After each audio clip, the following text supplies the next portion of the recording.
Trauma serial दरार के इस एपिसोड में आप देखेंगे कि शहीर काफ़ी ज़्यादा परेशान है क्योंकि सजल से उसको बहुत सपोर्ट मिलती थी, क्योंकि वो भी उसी के साथ गई थी। इसके बाद आप देखेंगे कि वो समझ नहीं पा रहा कि आखिर उसे क्या करना चाहिए। फिर उसको इस चीज़ का एहसास होने लग जाता है कि इरा के बगैर ये घर जो है घर नहीं है, यानी कि फ़ातिमा की केयर नहीं हो सकती है।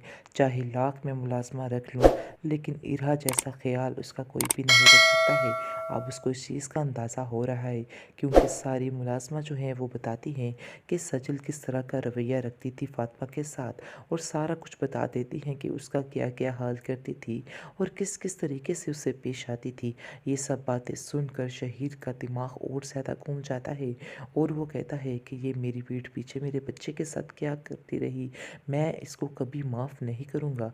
इस पर आप देखेंगे कि वो इरा की माँ को कॉल करता है, यानी कि सजल की माँ को कॉल करता है और उससे माफ़ी मांगता है और कहता है कि आप बिल्कुल ठीक थी और आपने बिल्कुल ठीक कहा था कि मुझे ऐसा नहीं करना चाहिए, लेकिन मैं बहुत ज़्यादा गलती पर था।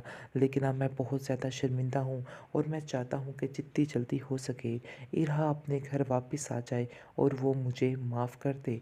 इन सब बातों का ज़िक्र वो करती है इरा के साथ, लेकिन इरा साफ साफ मना कर देती है और कहती है कि ऐसा हरगिज़ नहीं हो सकता।